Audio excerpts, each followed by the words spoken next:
Our next speaker, Jeff Hayes, feels like he's been around forever.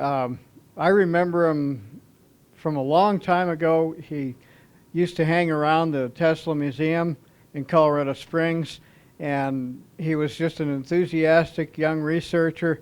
And as you can see, he's made good. He's gotten a lot of great information going. Back in 1981, 1991, he was editor for the Journal of Power and Resonance. It was a publication briefly sponsored by the International Tesla Society. And he started the Tesla Engine Builders Association in 1993. He worked for industry as an expert on motors and motor control, and he's the main person now bringing forth Tesla turbine technology to this planet. This is Jeff Hayes.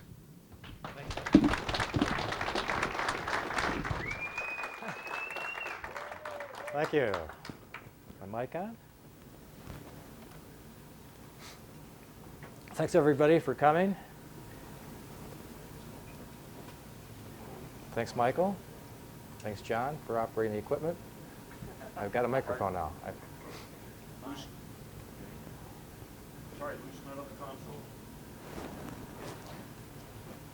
Okay, how many here have read the last issue of Extraordinary Technology and seen my article in there? That's a good representation. We made some real breakthroughs. This technology now is at the point where it can be completely implemented. There's nothing hidden. There's nothing left to question. All that's left now is to implement the technology.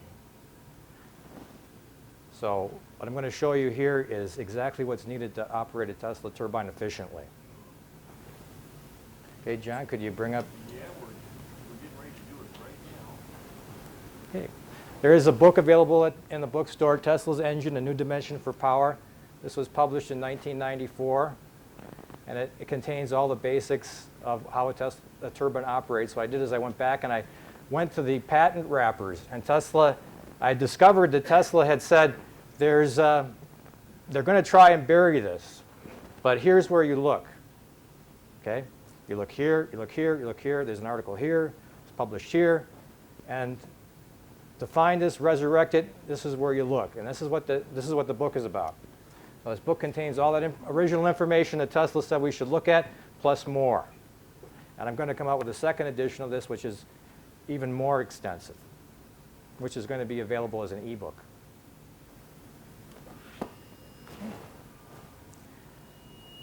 Okay, I need number 23. Which one? Number 23. Does anybody have any questions before we begin? Burning questions that you just can't hold in? Nobody? What's on slide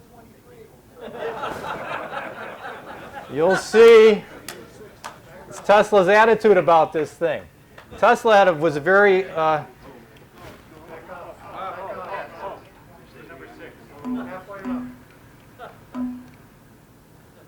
there's turbine.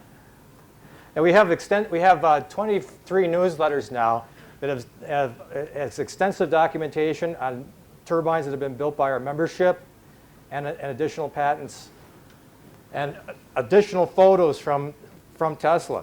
These photos you see, one of the photos is from the Tesla Wardenclyffe project. They uncovered a whole stash of Tesla photographs that were not available. They were in private collection, and they were snuck out of the museum in Belgrade, and they became available through Leland Anderson. And he gave us a tremendous amount of documentation that we wouldn't have had otherwise. We have all the original pictures that Tesla took of this thing, which were buried and unavailable. So that is not number 23, John. We've had members build little, there's a little pump there. We've had students build them as a result of our drawings. Here's School of Mechanical Manufacturing and Medical Engineering. He followed our instructions and was able to build a successful turbine for his school project.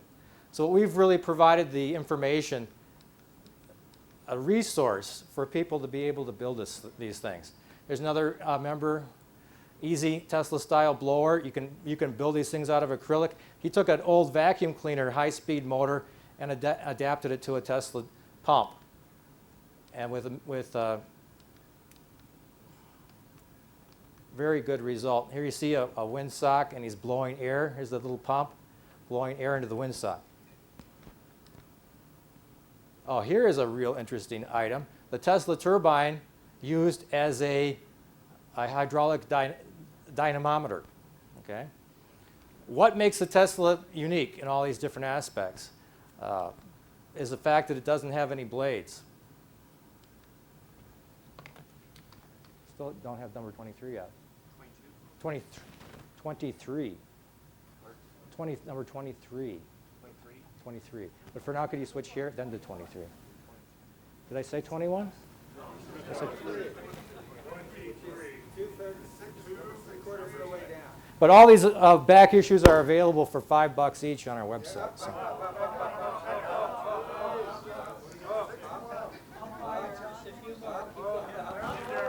Up. No? That's it.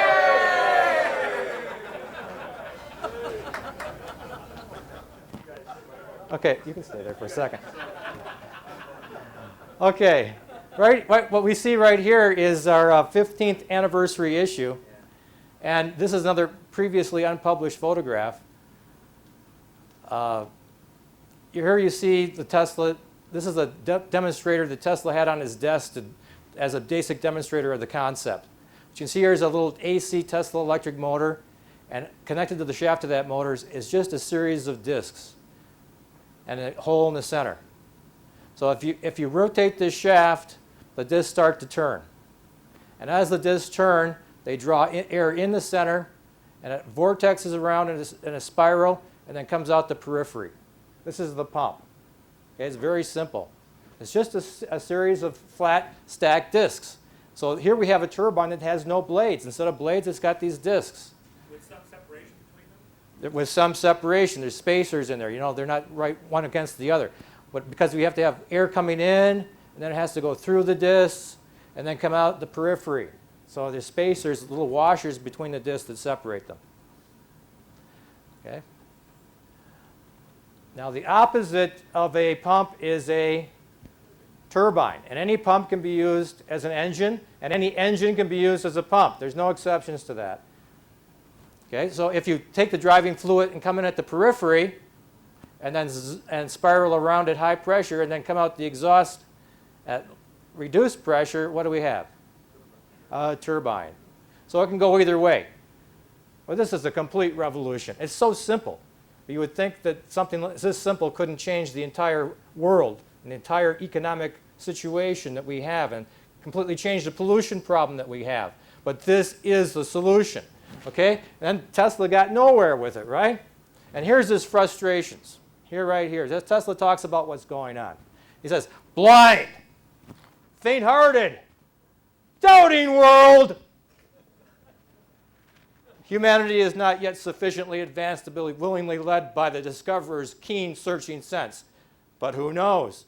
Perhaps it is better in this present world of ours that a revolutionary idea or invention, instead of being helped and patted, be hampered and ill-treated in its adolescence by want of means, by selfish interest, pedantry, stupidity, and ignorance, that it be attacked and stifled, that it pass through bitter trials and tribulations, through the perilous strife of commercial existence. So do we get our light. So all that was great in the past was ridiculed, condemned, combated, suppressed, only to emerge all the more powerfully, all the more triumphantly from the struggle. Nikola Tesla. So that's where we're at now. But we're still struggling. When was this? 1911? Can you speak up a little bit? I'll try. Good man. Great.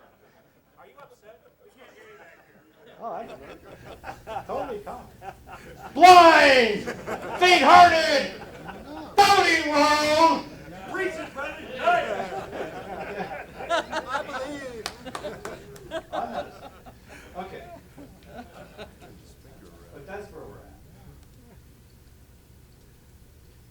Okay, we've had members build little demonstrators. This is a turbine as a result of our plans. You can see here it drives an alternator. So you can do this kind of thing at home and light up light bulbs. Okay. We also offer. We've also built demonstrator pumps. This was back in the 2006 conference. This was out in the lobby. But these pumps are now in commercial service in the wine industry. The pumps have been commercialized by a single company in San Diego, but they aren't building them correctly. They're building them to pump solids primarily.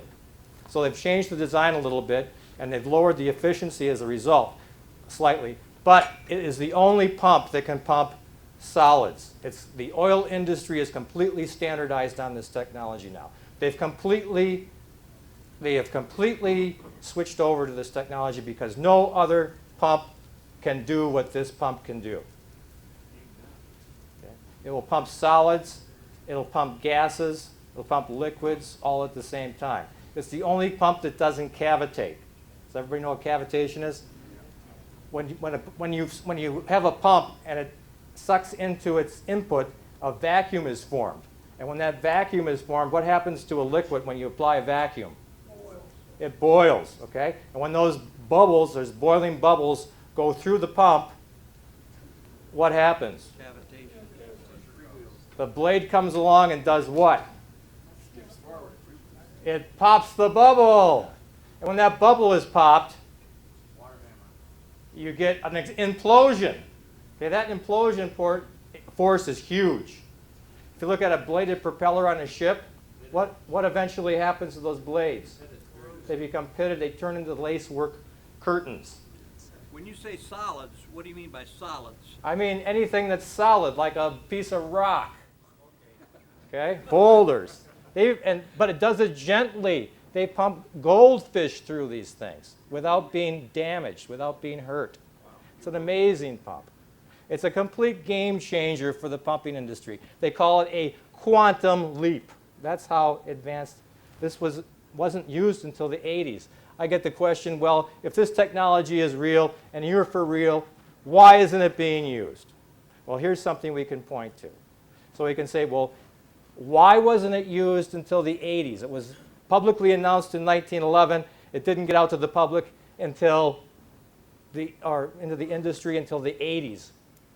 So why did that happen? If a technology is valid, and if it's valid, it's used, why wasn't this used until the 80s?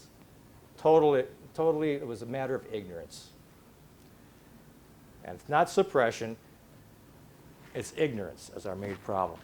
Okay. Tesla's turboelectric design. This is what the title of my talk is, so we want to talk about this. There's many aspects to this. But one of the most critical things right now is for automobiles, because everyone now is on this battery-operated vehicle kick, hybrid kick. Everybody thinks hybrids are good. Has anybody seen the reporting recently and the evaluations of energy of the Prius versus the Hummer? Anybody seen those evaluations? It's been widely publicized. What's the conclusion of those evaluations? Hummer versus Prius for total fuel consumption, total energy consumption over its lifetime. Guess which one wins? The Hummer. They're very close, right? So the Prius is not an answer. It's a diversion. It's a delusion. Okay? It's not the way to build a hybrid. There's only one way. Okay? Tesla's way. He was the one who proposed it. He is the one who designed it, and everything else is a muck-up. Okay? It's just not right. You want to know how to build a hybrid correctly? Okay. Well, thank God for a Volvo. And thank God for the state of California mandating that 2% of vehicles be zero emission. Because as a result of that mandate, even though it was later dropped, Volvo was forced to develop the car correctly. Or to develop a hybrid, something that would go zero emissions in the city. So they came up with not that they knew it, but they designed the Tesla car and actually built it. And it's turned out to be the the best car ever built. Have everybody ever heard of the Volvo ECC or seen it at any of the auto shows that they took it around to? Nobody's here? Nobody here has seen it? It was big news at the time, but this was back in 90, I think it was 91. But here it is. It's a Volvo 850 conversion. They converted the standard 850 into a hybrid. Well, how did they do that? Okay, and we're not exactly focused right here, but here's the block diagram. Can you do anything about that? Focus. Yeah, zoom in on this block diagram right here.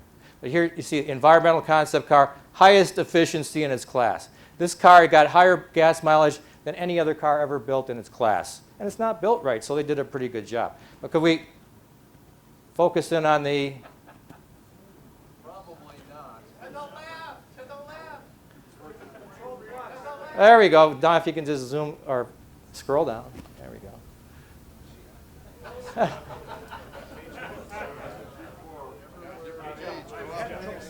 Oh, okay, sorry.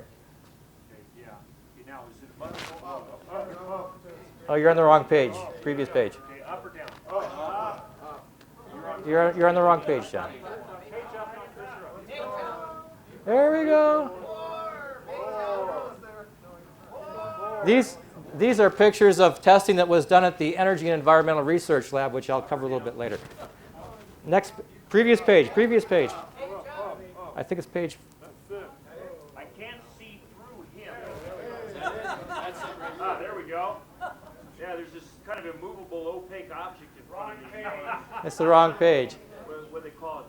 But this here is the final report of the Energy and Environmental Research Lab. They reported to the California Energy Commission, who sponsored these tests, that it was an amazing engine of extremely high efficiency, reported to be of extremely high efficiency. They did testing to determine if it could ingest solids into a turbine. It's very similar to the pump that it can ingest solids, just like the pump can. Bladed turbines can't stand so much as any small particle without damage. Okay? The Energy and Environmental Research Lab tested it, and it blew their minds, totally blew their minds. Nothing like, can we get back? Now, should I put the resolution back? No, I want that block diagram. We're talking about the hybrid now.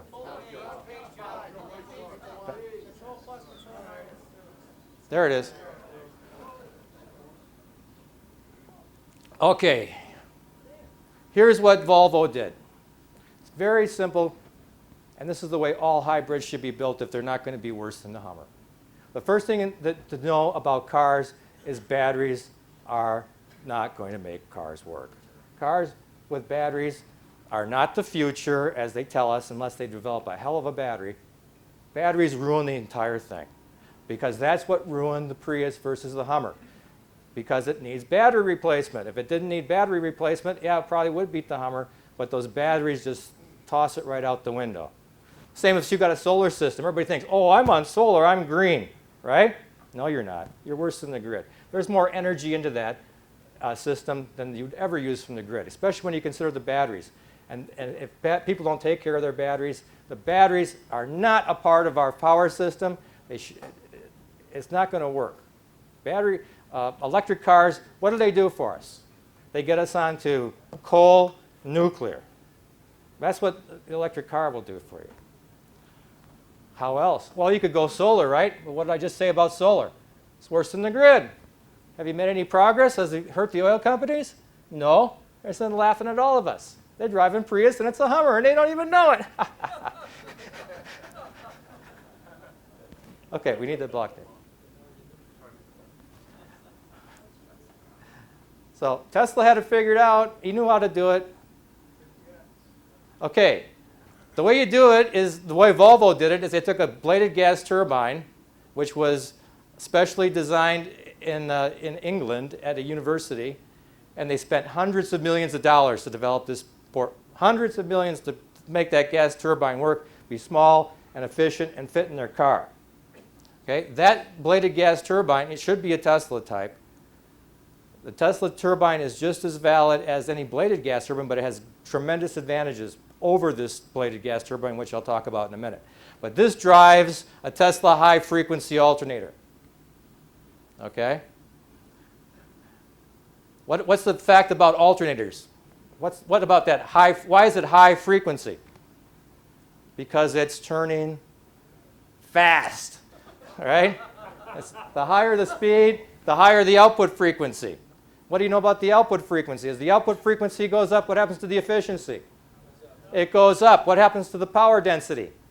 It goes up. What happens to the size? It goes down. Everything you'd want out of an alternator. So we have the highest efficiency alternators, and very small speed, or a very small size. And that's why Volvo went to the Tesla high frequency alternator. They have very small, lightweight alternator that can generate all the power you need for the car, which is about 90 horsepower. But here's the batteries. Get rid of them batteries, all right? Those batteries doubled the weight of the car. They doubled it. That means they had to beef up the suspension just to make this car be able to roll down the road. Those batteries are heavy. Why would you ever want batteries in a car? It's ridiculous.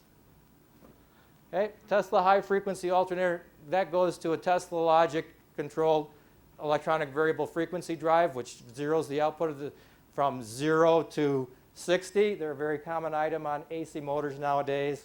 They call them drives, variable frequency AC drives. Okay, so as you vary the frequency, what happens to the output? To the motor. It changes frequency. As you change frequency, the speed, you increase the speed, the frequency goes up. Decrease the frequency, the speed will go down. So this is where your gas pedal is connected to. I mean, how much easier could it get? This is a 90 horsepower Tesla induction motor. It drives the front wheels. What do you think happened to the performance? They went to a 90 horsepower from their standard, hundreds of horsepower. The 850 was a high performance vehicle, by the way. Anybody have an 850? No? They have PEP. So, but they were able to increase that performance by double. They doubled the performance. Doubled the 0 to 60 specs. Okay? Anybody have any questions up to this point? They didn't have a power curve. Yeah. They didn't have a power curve? That was the reason why the performance doubled. The gas engine had a power curve. Yes. They have horsepower ratings for piston engines, but those ratings are at a given optimal load and optimal speed. Okay? Turbines are the same way. They should be run at their optimal speed and their optimal load for what they're designed for also. But the thing about this is, where is it always operating? It's always operating at its peak performance point. You're always going to operate a turbine at its rated speed, so it's going to have rated efficiency. Okay? Sorry? Fuel source. Fuel source was unleaded gasoline. Okay? Any regenerative braking? Energy regenerative braking, yes. And the performance would be doubled again if they threw the batteries away. If they get rid of them batteries, it would certainly lighten it up. It would be at least 10% better. I don't know about doubling. How do you change the speed if you don't change the speed of the turbine? How do you change speed if you don't change the speed of the turbine? Well, the turbine is at a fixed speed. That's a fixed output frequency. You see here, electric power to AC drive comes off the Tesla alternator, and then it goes into this variable frequency. So you come in here, come out of the alternator as high frequency AC, that's rectified. You come in here as DC, and then it's chopped back into AC by transistors. Does that answer your question? How do you accelerate? You accelerate it with a rheostat connected to your gas pedal, which goes into the electronic controller and tells it, go faster, go slower. Anything else? Yeah, but if this thing's running at full tilt all the time, even if you're doing 1 mile an hour, aren't you burning up a hell of a lot of gas? Good question. He says, if this thing is going screaming, why won't that waste gas at low loads if this is at high speeds? No, it won't. Because as the speed of the turbine comes up, what happens to the efficiency? It goes up.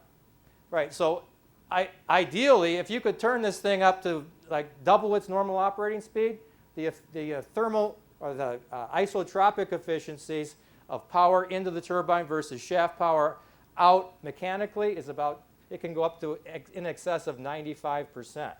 So if you were idling this car, now with blades, that's not the case.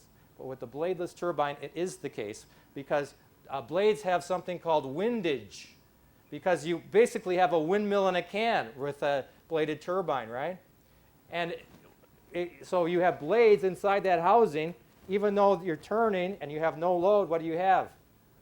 You have windage and frictions. That doesn't happen with the Tesla turbine because there isn't any blades, right? There is no windage of that sort created in a Tesla turbine. George? Yeah, what kind of miles per gallon are we looking at here? Miles per gallon, good question. Miles per gallon on Tesla's, Volvo's conversion went from 22 miles at 55 miles a gallon, 55 miles per hour to, what was it, 45 miles per gallon. So they essentially doubled the mileage, which Tesla said would happen. Tesla said a hybrid could easily double the, and that's just about what conventional hybrids can do at their best, is double the mileage. Okay? That's not the case with a complete Tesla system, however. If we use, instead of the bladed turbine, we switched over to the Tesla type, now what can we do? Well, what about that fuel source? We said it was unleaded gasoline, right? Well, the beauty about turbines of any type is that they can run multiple fuels. They could run diesel, they could run natural gas, they could run unleaded fuel. Okay? But the Tesla turbine takes it one better. It can burn crude. Okay? It can burn crude. Do you know what that means? It's the end of refining. Do you know that over half the pollution that you put out from your vehicle is a result of that fuel being refined? That's a game changer. Why is that? What do you, Okay? Because the Tesla turbine can ingest solids just like the pump, right? I mean, the refining results in so much more emissions. Why is that? Well, it's a dirty process. You ever gone past a refinery? I've talked to people that live near refineries. They'll tell you why. In the cracking process, you lose half of your volume just in the cracking process. Right, and where does that volume express it? You said you lose half your fuel volume when you go through If cracking. you just go to this system, you all of a sudden immediately have essentially double the fuel available in the country just with the same amount of Right. production. Did you hear what he just said? He said with this system, you effectively double the fuel that's available to us without additional cost. And the cost of refining is gone. Do you know what that means? Do you know how exciting that is? Refineries are the single biggest. And that's not the end. Wait until you hear the rest of it. Refineries are the single biggest source of photochemically reactive hydrocarbons. Right. Do you ever see those flares they're burning at those power plants? That should be going into your car. Or at those refineries, rather. That should be going into your car. I had my motorhome parked just across the street from the Chevron refinery in Los Angeles, and it was constantly being covered with black soot. But not only that, out of the gate across the street, day and night, were these sludge trucks going out picking the stuff away. Okay, what he just said for the tape is that he parked his truck across from the power plants and it turned black with soot, and they were constantly hauling crap out of there. Okay, it's dirty, dirty, dirty, dirty. What about all the other products that get out of the oil? Well, they'd still, I don't say it would be dead, but it'd be vastly reduced. But there are still some refining required, but we wouldn't need to necessarily use such dirty fuels as crude. Well, why? Stop using oil altogether, they just convert it all into other products. He screwed up. Down. I'm sorry, I missed your question. If you got rid of fuel, using fuel altogether, they just use it for other things. Right. He said, well, let's just get rid of fuel altogether. I'm for that. Now, how are you going to get home? Make it all into other stuff, Plastics, rubber. Well, I think we should use plants for that myself. I mean, there's other ways to do it that are cleaner. We don't need crude. We might as well just stick it in our cars. We can't change the paradigm overnight, right? But at least we can get rid of the cancers and all the other problems that are created by refining.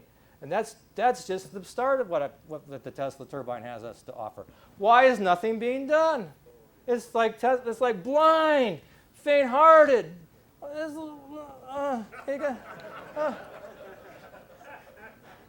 Wait, what? I'm not upset. I'm sad. I'm saddened. Aren't you saddened? How can you not be? It makes you cry, knowing that we have this and you can't get. Oh. Against the big oil companies. I'm not against the big companies. I want them to survive. I think they should switch into this.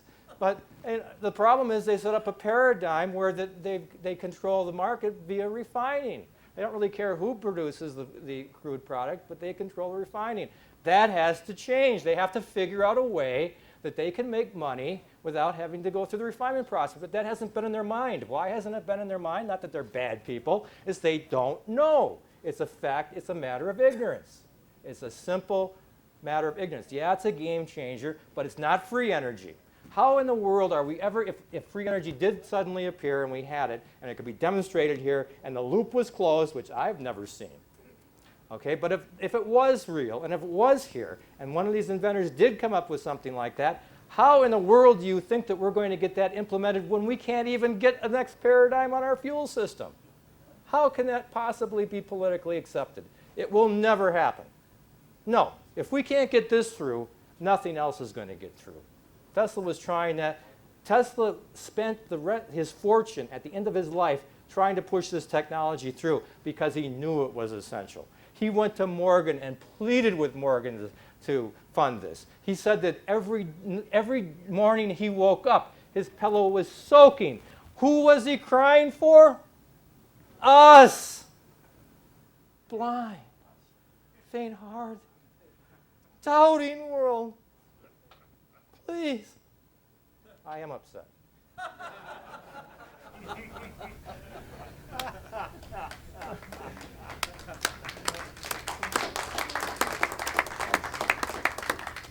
Okay, besides being able to burn crude, what can this do?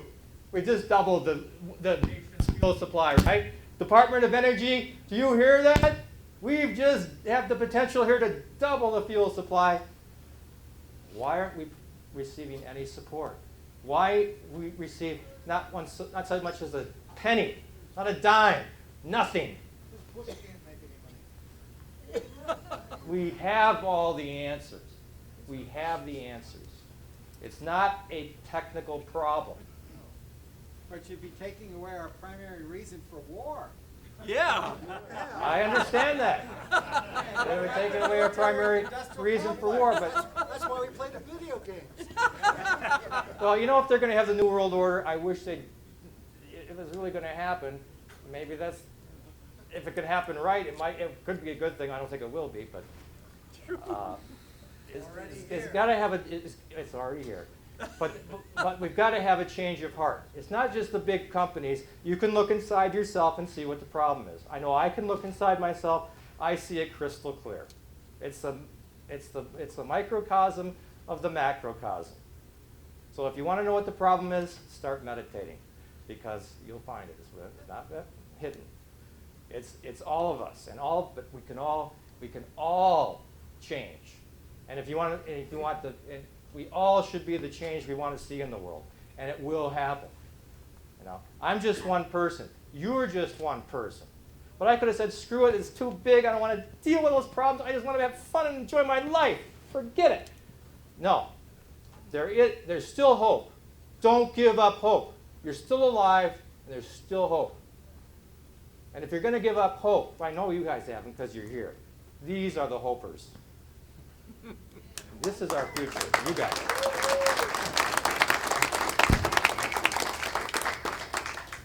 Okay, what makes this even more revolutionary? What could I add, right? Well, you've already blown our mind with that. We doubled the fuel supply. Well, we'll double it again. How do we do that?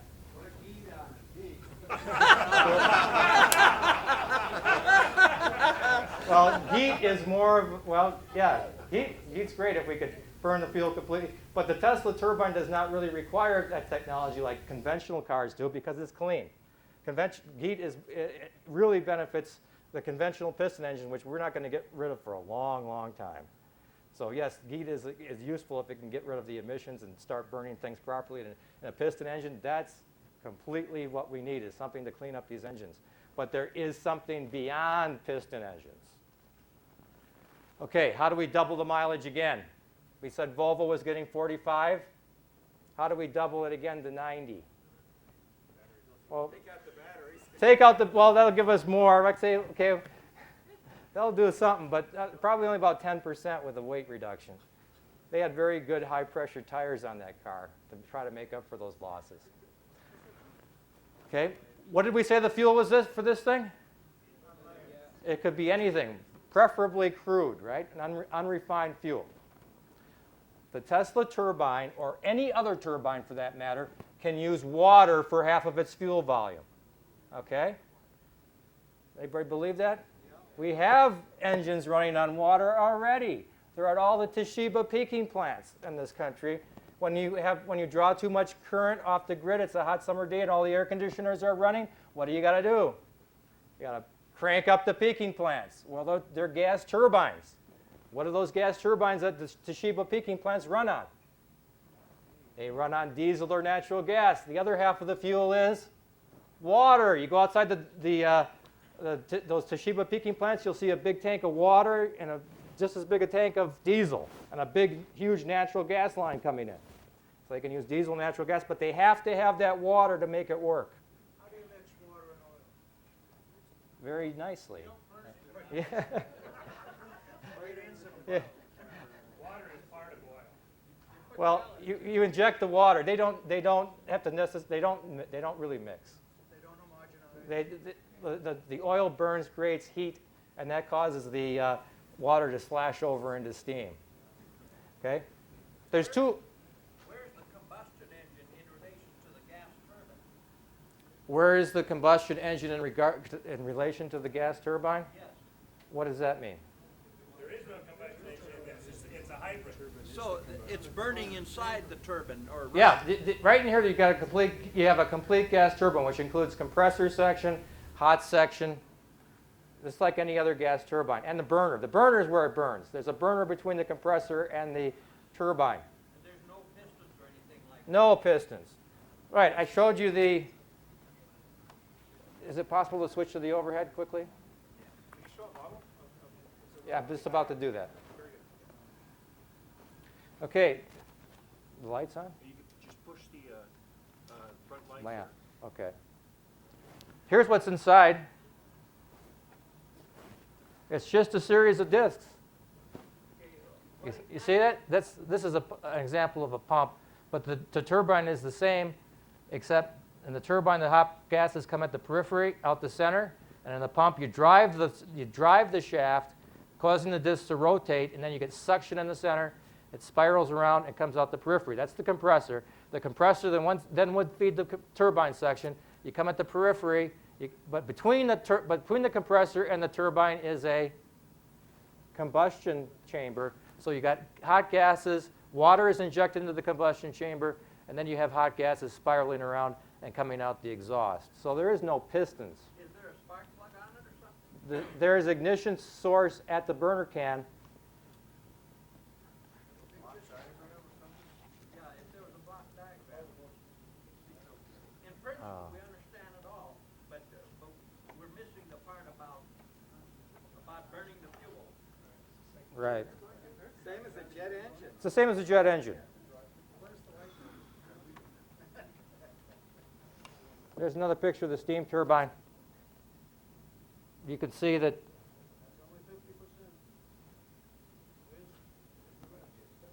I have a diagram of the combustion chamber, but it's just like any other. It's just like any other turbine. It has a compressor, combustion chamber. Okay, I'll switch back.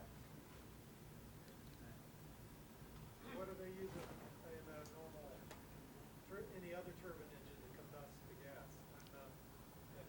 gas? What do they use in other turbines that combust the gas? It'll pump fish.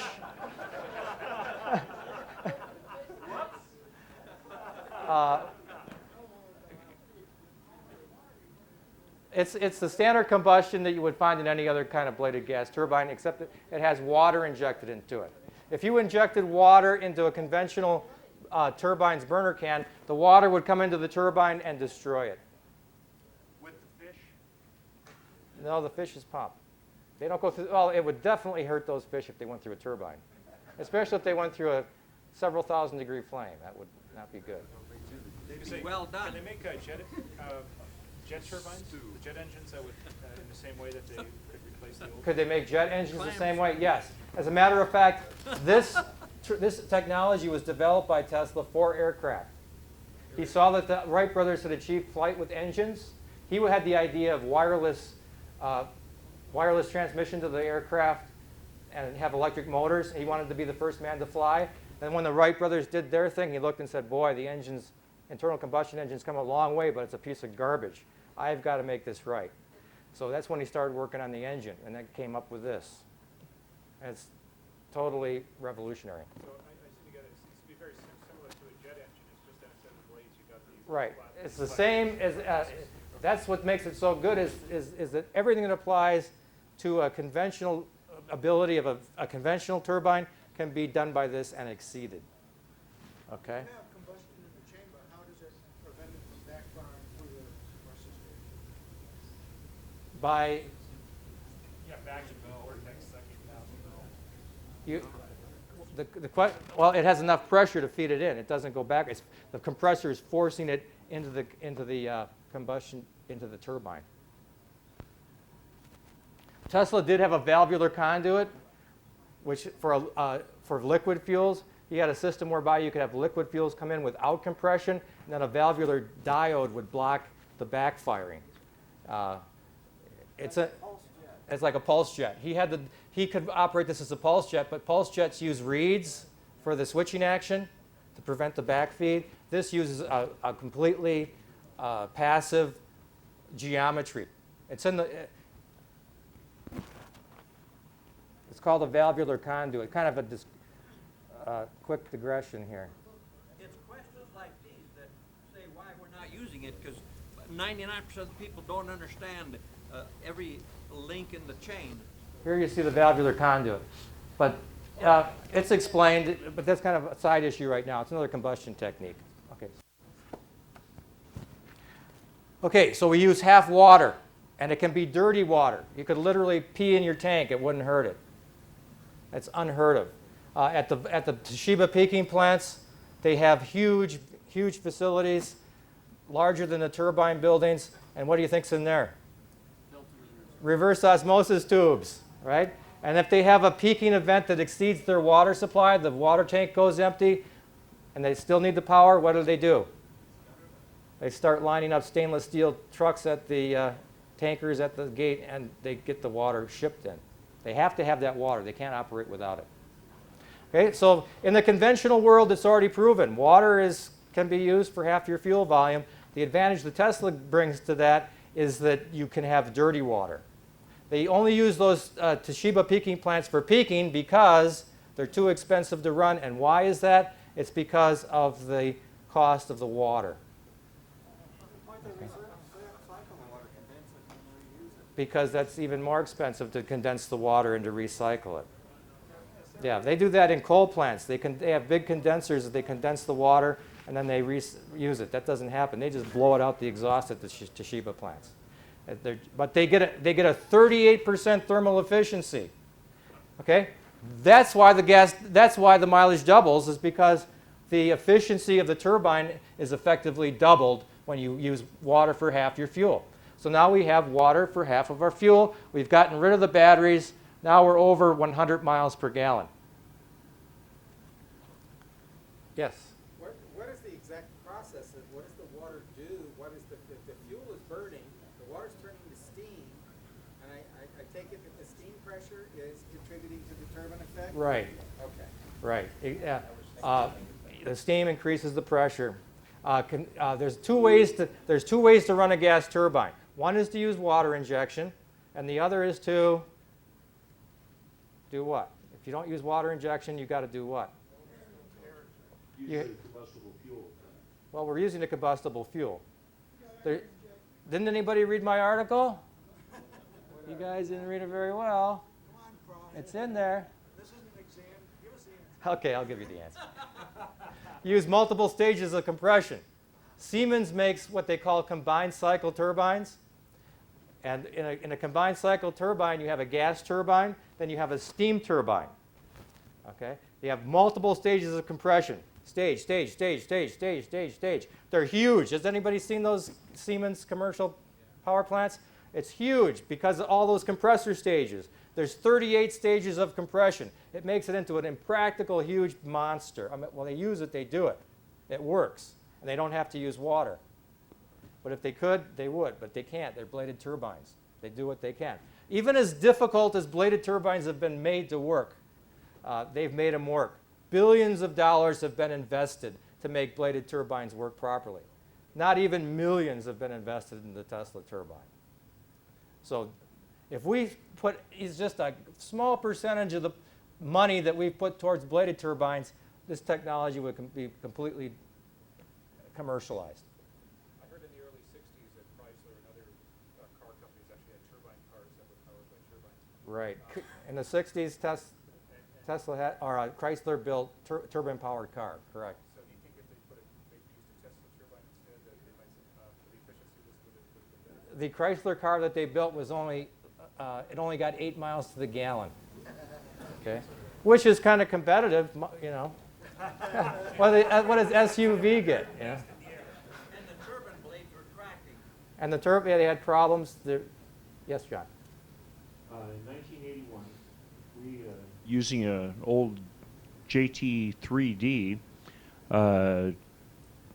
we were able to spin it up to 28,000 RPM, and we were getting combustor inlet temperatures of 612 degrees. You compress the gas, you could get increase in pressure and an increase in temperature. We injected the water in it. The old steam boilers rule, 1 cubic inch of water equals 1 cubic yard of steam. You get the expansion out the turbines, 4 stages of through the N1, and you can we actually ran it down to 17,000 RPM on the N1, and you could run it purely on water. The problem was getting it up to that speed. The starters we were using were very flawed and very poor. We found that starting it on JP4 or Jet A, and then switching over to water once it was at the equivalent of about 65% takeoff power. And this is in an engine test cell in Burbank, California. We did this. There were only 3 other people present, and this is the first time I've talked about it in public. But we ran that engine at takeoff power on water. No, that one's beyond me. But I don't know how you did that. We've been collecting the plate material to make Tesla rotors to do the same experiment with perfectly flat discs. You used the bladed turbine and did an experiment? You were running a- Non-bladed turbine. Oh, non-bladed. This was the original one was a bladed turbine. This is the first time I've ever spoken about it in public. There are only 4 other people that have known about this experiment. How could it run completely on water? The only way it could do that is if it was cracking the water into hydrogen and oxygen. No. The heat created by compression, when you inject the water, 1 cubic inch of water turns into 1 cubic yard of steam. So you're saying just That's the heat your of the compression. expansion. The heat of the compression. I'm a licensed steam engineer in the state of Okay. Minnesota and North Dakota, and I also have a Canadian license. Any steam engineers out here? Anywhere, everyone will tell you 1 cubic inch of water equals 1 cubic yard of steam. Everyone will tell you that. Every steam boiler operator. It's not rocket science. The difficulty is it takes the amount of water you'd have to carry in an aircraft wing to successfully propel an aircraft is prohibitive. However, a vehicle on fresh water like a jet foil or a boat could easily be powered on a fresh water, or, like you were pointing out, a power generation turbine. Well, maybe there's some kind of possibility in the future, but How would you generate the heat to generate the pressure? You ever put your hand on the head of your air compressor at home in the garage and felt that heat? With an increase in pressure, there's an increase in temperature. What's starting? Something must be Oh, starting. yeah, we had to, like every jet engine, you have to start it on an electric motor or an air starter. You know those T-38s that the Blue Angels fly? They got to plug an air hose into that thing to start it. You know, it's the same exact thing. Every jet engine, on every turbine out there, they all have air starters. You've got to crank that thing somehow. It doesn't start by itself. Even your automotive engine, The V8s in your car, they still suck, squeeze, bang, blow. Turbine engines still suck, squeeze, bang, blow. They're all 4 cycles. There's no difference between them. If you take a diesel engine and change the rod or rebore the pistons so it's 26.5 to 1, you can inject water. Okay. Well, I hope we see that, John. Sincerely, There's hope we see there's 2 diesel vehicles in Tennessee that are living that way, and there used to be 4. The problem is that 2 of them were stopped by Tennessee troopers because the water fill was right next to the radiator, but the guy was sitting there. He ran out of water too far from home. The gas station attendant kind of freaked out because he was sitting there for over 15 minutes. Called a cop. They found out he wasn't paying road tax on his fuel and confiscated the vehicles. It was never broken down how it worked, but that's one that you can start at low RPM. Okay, any other questions?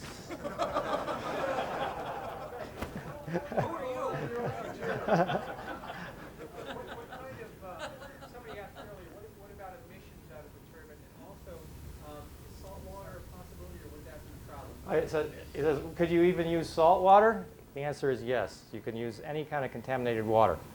And how do we know that that's true? Can you zoom back out? Could we use sewage? You could. That's exactly been my idea.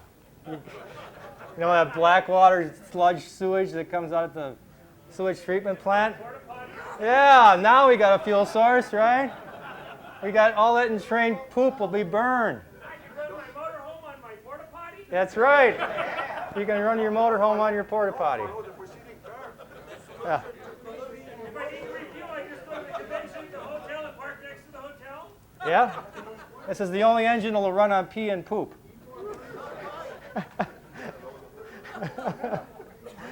Okay. Pardon? I'm sorry, too many people talking. During the war in the 40s, the fighter planes ran on water for 30 to 45 seconds. Yeah, they said the fighter planes could run on water during World War II 45 seconds. for 45 seconds on water with water injection to take off Water, to get more power. yeah, they injected water in a very. They injected water in an emergency when there was somebody behind them and they had to go straight up or do something to get away. Right, And that water could run for 30 to 45 seconds, right, and then they had to cut it off, or the motor would probably blow up. right. And Tremendous they could increase in usually get torque. away or make their kill, whatever they had to do in that much length of time. But with the Tesla turbine, you don't have to shut that water off. It can take it. It can take it. Yeah, well, this was just the pistons, and they'd put the water in, and Right. it would convert that engine to a internal combustion steam engine. Yeah, that's exactly right. The farmers, Exactly right. The farmers in North Dakota, and I suppose all over, but like on John Deere tractors, the diesel ones, when you get it running, you get the engine hot, then you go turn a little teeny valve and you inject the water, and you can hear the power increase. It picks up speed and power. Was that an Alice Chalmers tractor they were injecting water? I you never saw had tremendous- Alice Chalmers, but But they use water injection with tractors, and you can confirm that there was an huge increase in power. absolutely, and you didn't have to turn it off. They were designed for Beyond. that. Right. In the 70s, every Well, there's- Boeing 747 that was made up to ship serial number 114 had water injection. The problem was they removed it because it put so much stress on the turbine blades. There was so much extra pressure created. They were using it for extra thrust for takeoff because otherwise the efficiency wasn't very good, but that extra stress reduced the mean life of the engine, so they took the water injection off. But every year, 747 produced up to aircraft serial number 114 all had water injection, and the center wing tanks were all water tanks. Have you ever heard of Rudy Gutterman? He was developing diesels that would use half water. He developed an emulsifier that would keep the water suspended in the fuel. And Caterpillar invested in it, and it kind of got buried. But you can double the mileage of diesels by using these special emulsified fuels. Yeah, two questions for John on the water injection. What was the mileage like compared to straight diesel? John, You're going to ask a question, John. what the diesels that we're running on pure water, miles per gallon, diesel versus water, They were getting about 12 and a half. and the diesels were getting, Diesels were getting over 20. okay, so it's about half as efficient miles per gallon straight water. So you're And when they're run, Pardon? did I get that right? Say it again? It took about twice as much water per miles per gallon. And where did the energy come from when this thing was running on pure water? Uh-oh. got you on the spot now. The heat that's created causes the water to evaporate and expand. The fuel that you put in your car, in your internal combustion engine, does nothing for the performance. It does nothing for the propulsion.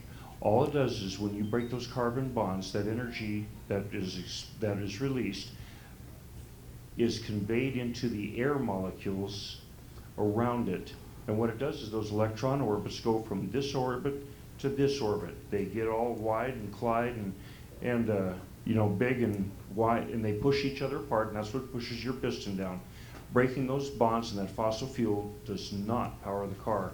If you don't have enough oxygen there by stoichiometric ratio, and regular gasoline is 14.7 pounds per 1 pound, or 14.7 by mole gram per 1 mole gram of gasoline, you cannot achieve that expansion to successfully motivate that vehicle. The heat is created by the compression. Use the water to create the steam.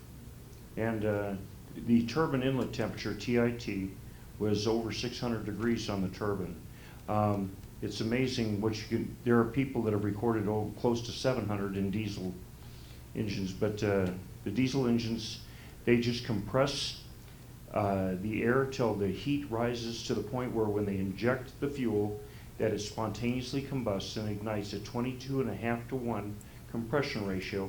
And that's what immediately those carbon bonds are broken, that heat's expelled into the air around it, and those molecules, the electron orbits expand, they push each other out, and that's what pushes the piston down, and that's what makes everything go around. Henry, it's the heat that gets it started, and much like a turbine engine, that you can't just pour Jet A in that thing and get it started. Like he was saying, how do we get this thing started? You have to put some energy in to get it going. After we get it going, where does the energy come from in the United States? When it's going, it provides its own compression. I want to hear about Tesla. I'd have to see that. There's enough compression. There's enough work off the turbine, or in this case, off the piston coming down to compress the cylinder for the next that leaves enough left over. It's not burning fossil fuels. It's not burning water. Water doesn't burn. Fossil fuels just reorganize. They oxidize. There's the physics in it don't match normal. Most people's paradigm, they use the term burning or oxidizing. When you talk about gasoline, that's not really what happens. And once you realize what happens with gasoline and diesel, it's very simple to understand how it works with water. Can you explain that a little bit? We don't have enough time for him. Yeah, my point is, I've enjoyed all the stories. Make your conclusions, and then we'll open up for questions. Thank you. Actually, we're right up against the wall. We need to let Jeffrey finish his. It's very important. Anyway, this turbine was in 2000. I gave a presentation at the Telluride Tech Fest, and in the audience there were people from the Energy and Environmental Research Lab who were trying to solve biomass problems. They were trying to figure out a way how they could burn biomass through a turbine, directly through a turbine. It's like oats or sawdust or powdered coal. This is a revolution for the coal industry, but I don't recommend we go that route. But it can completely change the economics of coal as well. It can burn coal. It can burn any kind of solid object. And how do we know that? Because it was confirmed by the Energy and Environmental Research Lab. After I give that talk, They had contacted us and asked us if we had a turbine that we could donate, and we gave them a turbine. It wasn't exactly appropriate for what they wanted to do, but they had a turbine, and they put it on a test stand, and they rigged it up. Here it is. It's a 12-inch turbine, and they ran it for 40 hours on sawdust and oats. They started out with sawdust, and it was plugging up their auger, so they switched over to oats. But the turbine never plugged. Their biggest concern about burning solids through the turbine, well, first of all, they started out at 10% solids because they just could not bring themselves to believe that this was true. And 10% solids would completely destroy a bladed turbine in very short order. But we told them, don't worry about it. If it gets damaged, we'll take back the piece of junk. Go ahead, give it more. So they took it up, kept taking it up. Don't worry, more. Suddenly they were burning 100% biomass to the turbine, and the thing kept running. And it blew their mind. And we said, don't worry, keep running it. Keep running it. So they ran it for a week. They ran it for 40 hours continuous. And then at the end of the week, they said, okay, if it's going to be damaged, it's going to be damaged by now, at least to some degree if it's going to show damage. So they took it apart. They had weighed the runner. They call the rotor part the runner. They had weighed the runner before the test, and then they weighed the runner after the test. And what was the result? Same thing. So what that means, there was no degradation, no metal removed. It weighed the same before and after. That's after 40 hours of running. Any other type of bladed turbine would be completely destroyed. So it's a complete revolution for turbines. A complete revolution. Pardon? This turbine's runner was made out of 316 stainless. They can be made out of 304. They can be made all sizes. They can be made. The discs in this turbine were 32nd of an inch and a 32nd of an inch spacing. Okay. It says, surprisingly, there were no issues relative to plugging of ash material in rotor or turbine housing. This was considered the primary concern prior to testing. So Keith Schmidt, the young engineer that worked on this project, professional engineer, he was involved in the biomass industry for years, and it completely blew his mind. And he wrote, the California Energy Commission sponsored this test, and he was required to report the results to them. And his final report is reproduced in our last newsletter, and he concludes that this technology is revolutionary and that more money should be invested in it. But then surprisingly, shortly thereafter, he discovered that there would be no funding available. I talked to him on the phone, and he said, well, I guess that's the end of the road. So that's where we're at. We're at a completely unacceptable situation right now, and people are being completely deluded about this car situation, and the truth needs to be known. This would be a good point to break and take questions. George. Hold on. If you wanted to ask a question, let's step up and be counted and heard. But there's a lot to this. I mean, okay, if you please give your name and if you got a title, and insurrectionist doesn't count. George Gabori, President, San Francisco Tesla Society. Jeff, if a person were to run it like a generator to power their home off of crude oil, how would that compare the cost of your electricity compared to buying it from the grid?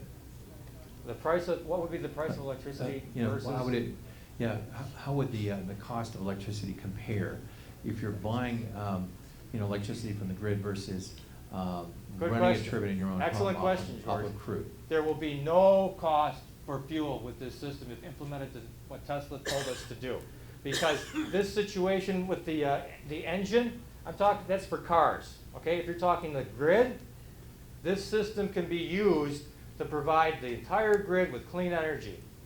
How do you do that? You don't put it in the car. If you don't put it in the car, now it's going to require zero fuel cost. How is that done? Geothermal. This is the only device that can be connected directly to salt brine geothermal.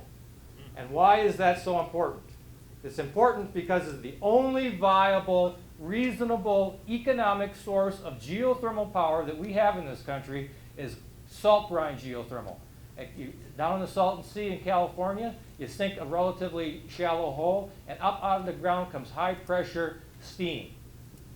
They estimate 27 times as much power as the entire country needs is available from the Salton Sea. But the problem is it's 80% solids. It's 80% entrained salt in that steam. How can a bladed turbine possibly handle it? It can't. They're trying to recover that energy right now down in the Salton Sea with what they call binary systems, which means you take the dirty, polluted steam that comes out, you pass it through a heat exchanger, it's primary system, and you have a secondary system, which is a clean fluid, and that drives the turbine. But that's really lofty. With a Tesla turbine, pardon? They're getting funny money for that too. They're getting funny money? Yeah. Aren't we all using funny money? We all are, yes. But the Tesla turbine is the only turbine that can be connected directly to that geothermal source. Okay, and it's the cheapest turbine to build. This turbine is so cheap that any of you guys can afford to build one. That is exciting. But if we wanted to run it off of crude, and you know, they're not, assuming they don't out of your garage, how would the cost of buying crude, running your power, you know, yourself? Well, how would your cost of your driving reduce? No, well, how would the cost of running a generator off of crude that you buy compared to powering your house off of the grid? I mean, is it cheaper? Having your personal. Oh, I see. You're saying how does it versus coal, which is dirt cheap? Yeah. Well, coal plants are only about 35% thermally efficient. No, my question is, if I have my own generator in my garage and I'm powering my appliances in my home. Well, the same thing happens with your generator that happens to your car. The output will, if you run water, the fuel consumption will go in half. Okay. He's asking if it costs $400 a month to power my home off the grid, and I switched over to something in my garage. What versus what? I couldn't tell you offhand, but I would guess it'd be at least 1/4. Well, that's good. I'm Randy Sargent. A couple questions real quick. One, I think in your article you're saying that the efficiency, for these to be really efficient, don't they have to run over like 20,000 RPM or something? Did I read that right? To be efficient, they have to run at their rated speed. That's been the biggest problem with this. And the testing that the EERC did, the Energy and Environmental Research Lab, on this turbine, they didn't run it up to speed because they didn't understand how it worked.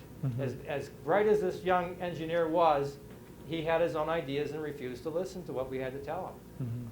And that's been the story over and over and over again. Everybody wants to be the inventor. I encourage anyone that wants to build this thing to shut the brain off. As Tesla said, the mind thinks but to complicate. You got to stop that. Nothing is complicated, right? If it's complicated, you don't understand. Okay? And if you have to get equation after equation after equation to explain something, you doubly don't understand. Yeah. Because the issues there, I just think of right away is just the balancing of the engine and everything to be able to spin at the speeds you need. This turbine here is 12 inches in diameter. It should run about 14,000 RPM. They only took it up to 68, I think 6,800, and they were doing efficiency calculations based on that. But what they didn't realize is that the Tesla turbine is not like a conventional turbine. The biggest point of departure between a Tesla turbine and a standard turbine is that the Tesla turbine does not develop any torque at the low or any power at the low end. A conventional turbine is linear. The power increases linearly with speed. With the Tesla turbine, there's no power, 50% of, and then all of a sudden, boom, it turns on like a switch. One guy referred to it as a digital engine because of that effect. So to test it below that point, like, you can't test efficiency. So what they did with their tests and efficiency were really impressive because they were getting like 12% thermal efficiency with this device. A standard piston steam engine is only like 8%. This was beating that, and it wasn't even running at speed, which means the discs weren't in the picture. The discs only come into the picture for power above that, what they call a torque knee. So all of a sudden the power jumps at its rated speed. So you have to get it to that point because it's just like a switch. And if you don't get it to speed, you can't say anything about its performance. And every single people that have been trying to do this don't understand that. And it's right in the patent. It's one of the first things he says, and they don't even read it. And they just, it's like design engineer. Oh.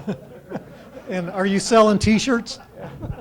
Oh, this is obsolete. It should be noted that plate steel, A36 alloy, 18 cents a pound, 24-inch diameter disc can be spun at 22,000 RPM, and a 22,000 or diameter or 22-inch disc can be spun at 24,000 RPM safely without disintegrating. They've been both tested over 30, but those are the engineering safe standards: 22-inch, 24,000. 24-inch, 22,000. You just inverted. That's the only place on the scale where those two ratios cross each other. That's standard A36 that you can get at any scrap steel yard or your fine steel yards. Jack Mooney, Phoenix, Arizona. Given all the gas turbines that there are running, producing power of various sorts, why do these have these turbine engineers dismiss this or consider? Why have they dismissed this? Right. Because one thing is those weird Tesla guys, you know. They don't appreciate that Tesla was the original power engineer that gave us our entire power system. How could you discount the other half of his system? This is what Tesla said is going to solve the environmental problem. Everyone's searching around for the environmental answer, searching for the free energy. But this is right here, right now, something we can use. I can believe that. And so there are engineers who understand turbines and understand all the areas to know about them who dismiss this. They've been told that this is inefficient, and it will be very inefficient if you don't cross the torque knee, as I just described. You can't run it in the basement and expect it to perform. You can't expect that of a bladed turbine. You can't expect to run a bladed turbine at half its rated speed and expect it to perform, but yet they expect that out of this turbine. It's not right. Okay, a short housekeeping item. We're an hour and 13 minutes behind. Okay, listen, this stuff is IV, sugar, rush, good stuff. Okay, it looks like we've got 3 or 4 more people lined up back there. If you want, if we say 5 or 8 minutes to finish the Q&A, it's all of your decision. It's going to bump us back a little bit more on our last speaker, and then, well, we've actually got one more speaker after that. But it's your decision. Would you like to keep going and just finish this Q&A? It's so valuable. It's so exciting. Anybody excited about that? All right. Anybody excited about Jeff? Yeah. Thanks. Hi, Jeff. Good presentation. My name's Roger, and I take a lot of interest in a lot of things. I just want to make a little quick plug for somebody I met. He made the documentary Fuel. Now, if no one has seen it yet, when it comes out to your area, go check it out. This guy is brilliant. He's only 30. It makes me think I have done nothing with my life. Fuel? It's called Fuel, and it's all about, he was one of the early adopters of biofuel, and he knows so many things. This guy, he tells a lot of very interesting things about what we should be using diesel crude. and We should be using crude. Mr. Diesel and many not things. be refined. Anyway, it's just called Fuel the Film. When it comes out to your area, just look for it. You can sign up at their website as well. Just do a Google for their website and take a look. But hopefully 2 quick questions. One, when you're burning gas and doing the Tesla turbine, what does the temperature get up to? The other one, I went to the wind conference in May in Chicago. I'm wondering, could these Tesla turbines be used for wind power, or do they have to go, or is it too slow? It's not that's one of the areas I think that blades will stay supreme is in wind power because this is not the kind of, this is a high pressure. The Tesla turbine is what they call a velocity device. You have to have a proper applied pressure, 125 to 185 psi, or it will not, you can't be below that pressure. And if you're running one of these turbines, you have to have the gauge directly at the nozzle, not at your compressor. You've got to know what the pressure is at the nozzle, and that should be between 125 and 185 psi. If you don't have that pressure, you'll not get speed. And if you don't get speed, you won't get efficiency. Bottom line, that's all these engineers have to know, and they do it right, but they haven't. And it's not because they don't want, like Keith Schmidt, he just honestly didn't know. And I tried to get through it, but they don't want to listen. It's, well, this is our project. We'll let you know how it works. And what's the temperature? Oh, the temperature can be as high as the metal can take. So if some people have suggested that we go to ceramics, because ceramics could take tremendous temperatures, but we can get the efficiencies without high temperature. How do you get efficiencies without going to high temperature? We could say 1,500 degrees. Let's say the disc can tolerate 1,500 degrees Fahrenheit burning temperature. We can still get the efficiency of higher temperatures by doing what did we just talk about? Water injection raises the thermal efficiency. So you don't need those extremely exotic metals. You don't need to run the turbine at extremely high temperatures to get efficiency. It can be done via water injection or any other contaminated sewage water or whatever. Hi, Mike Shell, Santa Barbara. Could you speak a bit more about the emission implications, especially if we're burning crude or something? How does that end up coming out the exhaust? Is it cleaner? Is it completely clean? I remember when I was a kid, I lived in a neighborhood with the houses.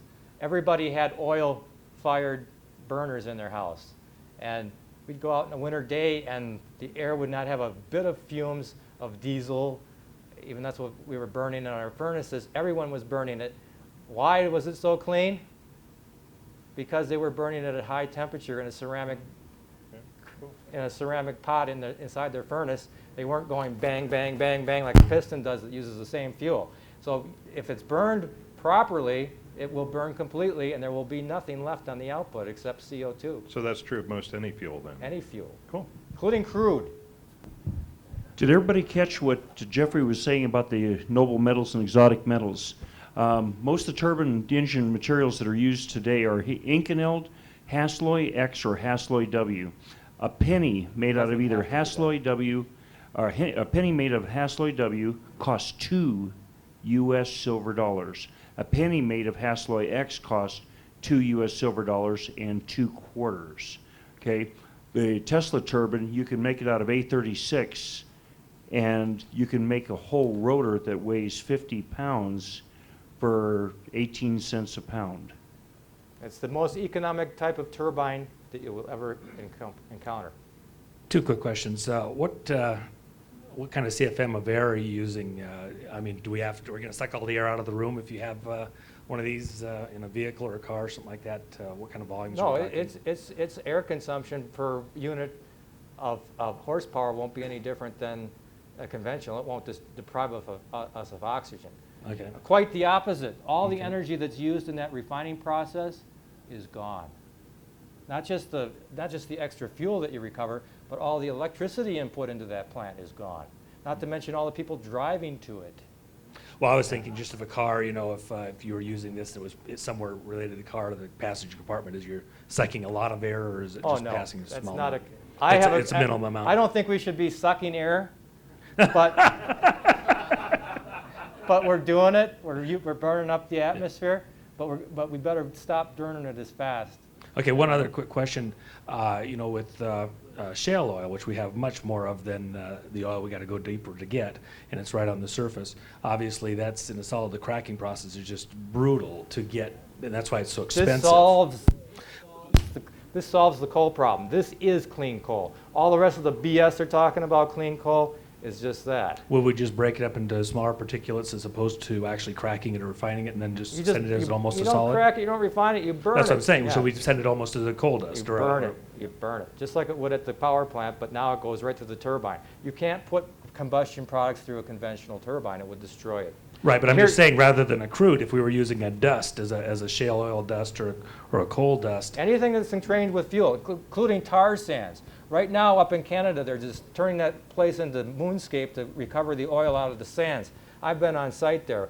When I was working in control engineering, I went and started several of the motors up on that site, and it's just amazing what they're doing. They're turning the whole thing into moonscape, tremendous pollution, tremendous danger. I had to take a week safety course just to get on the site.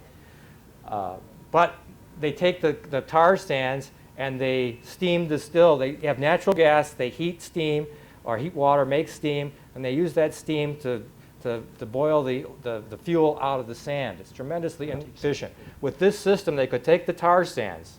Not that I'm suggesting they do it, we have better fuels. But they actually could take the tar sands and burn them directly through the turbine. My name is Mike Morgan. I've read an article by Tesla where he states he can get 10 horsepower per pound of turbine weight. Has anyone achieved that these days? No. There has, if it wasn't for me, this thing would be dead. It's we've done more than anyone, but that's a drop in the bucket with what should be done. This should be funded. It should compete. It's amazing we've gotten so far as we have with just the grassroots. It's because of people like you guys that I'm even here. You are the shining light because you're the ones who have made it possible. Nobody else, this industry hasn't done it. I mean, we've had a few corporate sponsors, but it hasn't amounted to more than a few $1,000s. It's all come from the grassroots.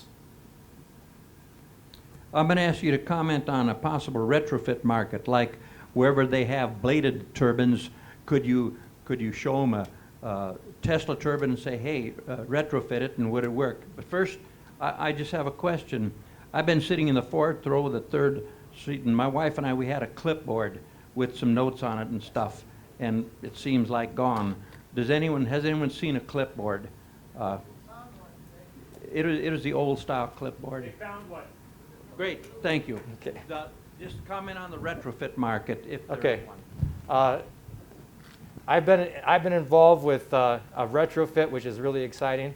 One of the first commercial applications. I went out to California, and I have friends out there that run Fry organic wines, and I was there looking at their pumps and saying, well, why don't we switch this winery over to Tesla technology? They're a biodynamic winery. They have biodynamic organic wines, and the problem that they have with their wine, the weak point in making their wine, is that it has to be pumped, and any pump will damage the fluid. If a $100 bottle per wine is typically or above, they're not pumped. It's all gravity fed. But the mass-produced wines, everything's pumped. But when you pump a fluid, you shear it, you tear it. Tesla turbine doesn't do that, and you have these cavitation effects. All that affects the wine. That's why the high-quality wines are not pumped, unless you have a Tesla turbine.